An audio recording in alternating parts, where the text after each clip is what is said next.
ایک نہایت شاطر اور ماہر چور نے چوری کی خاطر مہنگا لباس زیب تن کیا، معزز اور محترم دکھائی دینے والے شیخ جیسا حلیہ بنایا اور صرافہ بازار میں سونار کی ایک دکان میں چلا گیا۔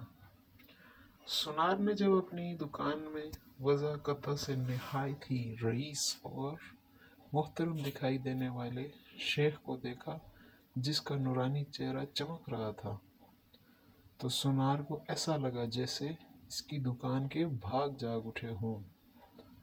اسے پہلی بار اپنی چھوٹی سی دکان کی عزت و وقار میں اضافے کا احساس ہوا۔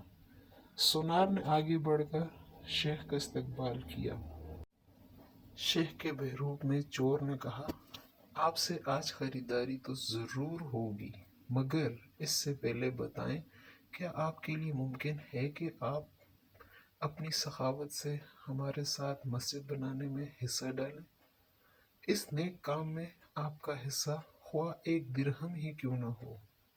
سونار نے چند درہم شیخ کے حوالے کیے ہی تھے کہ اسی اثنا میں ایک لڑکی جو در حقیقت چور کی ساتھی تھی دکان میں داخل ہوئی اور سیدھی شیخ کے پاس جا کر اس کے ہاتھوں کو بوسہ دیا اور التجائیہ لہجے میں اپنے اور اپنے اہل و عیال کے لیے خیر و برکت کی دعا کے لیے کہا۔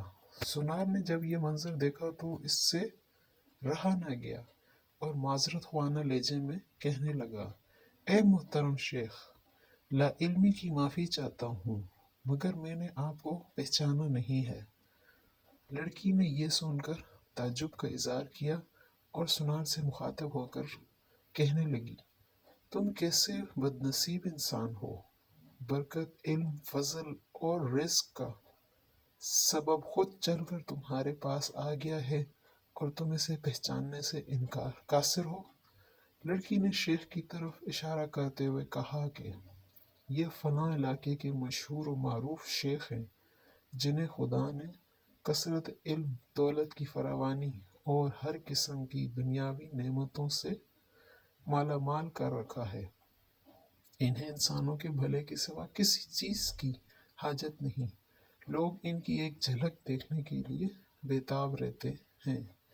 سونار نے شیخ سے معافی مانگتے ہوئے کہا کہ شیخ صاحب، میں معافی کا طلبگار ہوں۔ میرا سارا وقت اس دکان میں گزرتا ہے اور باہر کی دنیا سے بے خبر رہتا ہوں، اس لیے اپنی جہالت کی وجہ سے آپ جیسی برگزیدہ ہستی کو نہ پہچان پایا۔ شیخ نے سونار سے کہا، کوئی بات نہیں، انسان خطا کا پتلا ہے۔ غلطی پر نادم ہونے والے شخص خدا کو بہت پسند ہیں۔ تم ایسا کرو، ابھی میرا یہ رومال لے لو اور 7 دن اس سے اپنا چہرہ پوچھتے رہو۔ 7 دنوں کے بعد یہ رومال تمہارے لیے ایسی برکت اور ایسا رزق لے آئے گا جہاں سے تمہیں توقع بھی نہ ہوگی۔